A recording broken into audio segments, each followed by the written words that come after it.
अस्सलामु अलैकुम वरहमतुल्लाहि वबरकातुहू। उम्मीद करता हूँ आप तमाम अहबाब खैर आफ़ियत से होंगे। हमारे यूट्यूब चैनल अंदाज़ क़ुरान में आप तमाम अहबाब को खुश आमदीद है।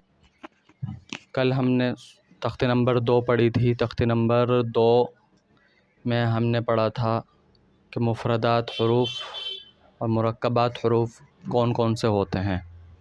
तो आज चलिए इससे आगे का आज मैं बता देता हूँ। और जैसा कि आपके सामने लिखा हुआ है, आज का हमारा सबक है सबक नंबर 33, लेसन नंबर 33, तख्ते नंबर 2, तख्ते नंबर 2, दो हरफ़ी अल्फाज। तो दो हरफ़ी अल्फाज का क्या मतलब है? जैसा हमने कल पढ़े थे मुफ़रदात हुरूफ़, तो मुफ़रदात हुरूफ़ क्या होता है? एक हर्फ होता है। और मुरक्कबात हुरूफ़ क्या होते हैं? एक से अधिक होते हैं। यानी कि जैसे इंग्लिश में सिंगुलर और प्लूरल होता है, ऐसे यहाँ पर क्या है? मुफ़रद और मुरक्कब अरबी में होता है। तो मैं बताऊँगा आज की वीडियो में, आज की क्लास में, कि दो हरफ़ी अल्फाज जब आते हैं तो शक्ल कैसे चेंज हो जाती है।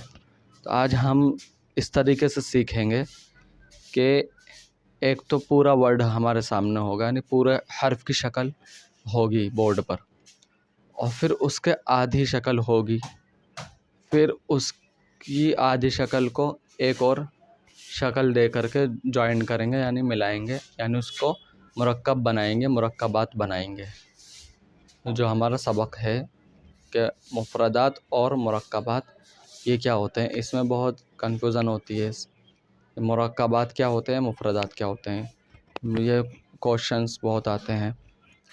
छोटे छोटे बच्चों को भी ये जो है मुफ़रदात तो समझ लेते हैं, लेकिन मुरक्कबात में बहुत ज़्यादा दिक्कत आती है, क्योंकि शक्लें जब चेंज होकर आती हैं तो दिक्कत आनी शुरू हो जाती है। तो हम चाहते हैं कि ये दिक्कत ख़त्म हो जाए और हम कुरान को आसान बना लें, कुरान पढ़ना आसान बना लें। तो उससे पहले, मैं शुरू करने से पहले ये दरख्वास्त करूँगा कि जब वीडियो देखना शुरू करें आप हज़रात, तो एक नोटबुक अपने पास में रख लें, ताकि जो मैं आपको यहाँ बोर्ड पे बता रहा हूँ वो आप अपने नोटबुक में नोट भी करें और उसकी शक्ल बना करके भी देखें। जिन भाइयों को इसके साथ में आपको दो फ़ायदे हैं। जिन भाइयों को उर्दू नहीं आती है, बहनों को उर्दू नहीं आती है, वो उर्दू भी लिखना सीख जाएंगी और शक्ल की अच्छे से पहचान हो जाएगी, और साथ साथ में उसको पढ़े भी। तो चलें, और आज इसके बाद फिर नूरानी कायदे की प्रैक्टिस भी होएगी, थोड़ी सी एक लाइन की प्रैक्टिस नूरानी कायदे की भी हम करेंगे तख्ते नंबर 2 की।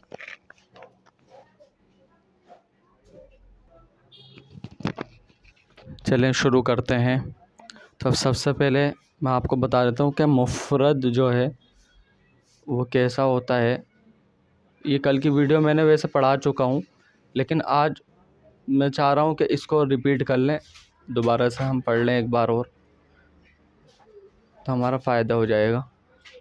ये हो गया पूरी शक्ल, यानी ये पूरा मुफ़रदात है। ये जो होती है शक्लें, ये पूरा क्या है? मुफ़रदात है। फिर हम एक और मुफ़रदात ले लेते हैं, जीम। ये क्या है? जीम, बा, जीम, ये क्या है? मुफ़रदात हैं। उसके बाद एक और मुफ़रदात ले लेते हैं, ये क्या है? दाल। तो आज हम इन तीनों पर ही बात करेंगे कि इनकी शक्लें कैसे चेंज होकर के आती हैं, और फिर उसके बाद मिलकर आती हैं, तो मुरक्कबात कैसे बनता है ये। बा, जीम और दाल। क्या है? बा एक ऐसा हर्फ है कि ये बा ता सा इसी से बनता है। ऊपर 2 नुक्ते लगा देंगे तो ता बन जाएगा, 3 लगा देंगे तो सा बन जाएगा। तो ये एक ही हर्फ आपको बा ता सा की शक्ल बता रहा है, सेम शक्ल होती है, बस नुक्तों का फ़र्क होता है। ये पिछली वीडियो में मैंने बता रखा है। तो जैसे बा की क्या है? पूरी शक्ल। ये बा की क्या है? आधी शक्ल। ठीक है, ये बा की क्या है? आधी शक्ल। और फिर यही शक्ल जब मिलकर के आती है मुरक्कबात, अब बनाते हैं हम इसको।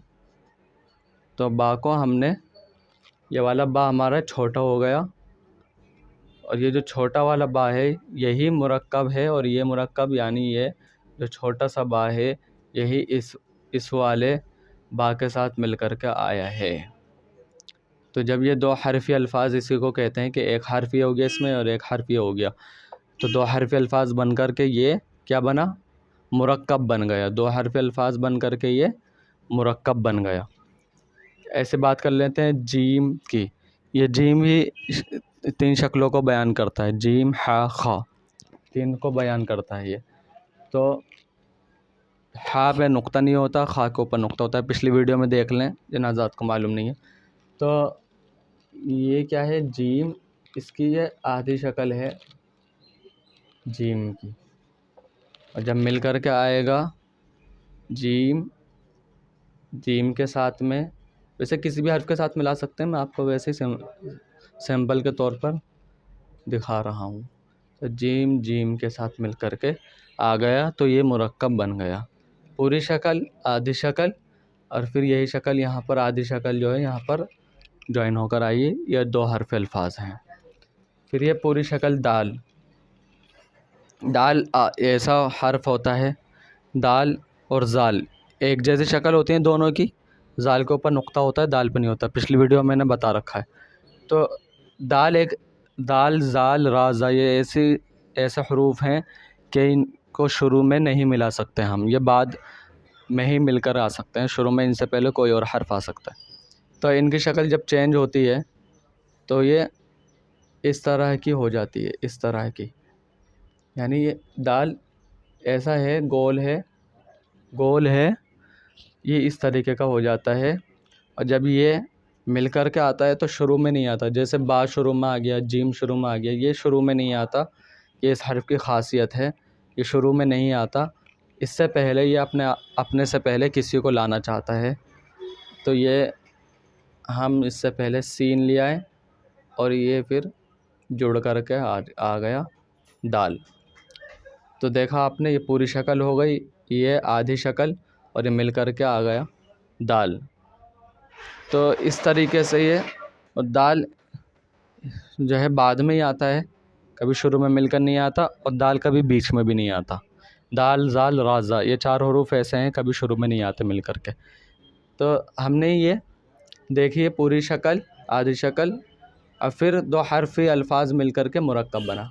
मुफरद, मुफरदात की पूरी शक्ल, मुफरदात की आधी शक्ल, 2 हर्फ मिल कर के मुरक्कबात बनाए। मुरक्कबात ही कहते हैं कि किसी चीज़ को किसी चीज़ से जॉइन कर देना, मिला देना, उसको ही मुरक्कबात कहते हैं, यानी प्लूरल कर देना इंग्लिश में कहें तो।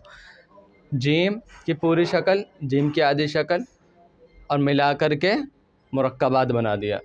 दाल मुफरदात है, दाल की आधी शक्ल मुफरदात की है, मिला कर के हमने इसको मुरक्कबात बना दिया। मश्क कर लेते हैं, नीचे मश्क करा देता हूँ। बा, बा, जीम, जीम, सीन, दाल। अब हम नूरानी कायदे से एक लाइन मुरक्कबात की पढ़ लेते हैं, उसके बाद फिर मैं रुखसत चाहूँगा। अपना नूरानी कायदा निकाल लीजिए, और नूरानी कायदा निकाल करके पेज नंबर 12 खोल लीजिए, 12, ये वाली तख्ती नंबर 2 खोल लीजिए और उंगली रख लीजिए। तो तख्ती नंबर 2 की आज हम ये वाली लाइन पढ़ने वाले हैं, सिर्फ़ एक लाइन पढ़ेंगे हम। तख्ते नंबर 2, मुरक्कबात हरूफ हैं ये, यानी मिले हुए हरूफ जो अभी बोर्ड पर बताए हैं। चलो पढ़ते हैं। तख्ती नंबर 2, मुरक्कबात, मुरक्कबात कहते हैं मिले हुए हरफों को। अलिफ, लाम, लाम अलिफ, जीम अलिफ, लाम अलिफ, मीम अलिफ, लाम अलिफ, बा अलिफ। हमने इसकी प्रैक्टिस करी, अब हम इसकी प्रैक्टिस अभी हमने पहले शुरू में जैसे यहाँ लाम अलिफ बोला था, अब हम इसका उल्टा कर देंगे। अगर शुरू में अलिफ आ गया और बाद में लाम आ गया तो कैसे हो जाएगा ये? अलिफ लाम, अलिफ जीम, अलिफ लाम, अलिफ मीम, अलिफ लाम, अलिफ बा। ठीक है, अब हम इसको तरतीबात बीच बीच में से पढ़ते हैं। जैसे ये वाला क्या हो गया? लाम अलिफ।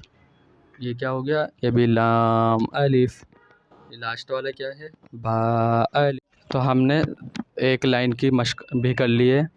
अब आपका काम है कि आप जो है और अच्छे से मश्क करें नूरानी कायदे की तख्ती नंबर 2 की, और अच्छे से मश्क करें। तख्ती नंबर 1 तो मैंने पूरी करा रखी है, ये वाली, ये पूरे यहाँ से अलिफ से लेके पूरा यहाँ तक कंप्लीट करा रखा है तख्ती नंबर 1। अब तख्ती नंबर 2 की अच्छे से मश्क करें। जिन्होंने तख्ती नंबर 1 की मश्क नहीं की हुई है, हमारी पिछली वीडियो में जा कर के मश्क कर लें, देख लें।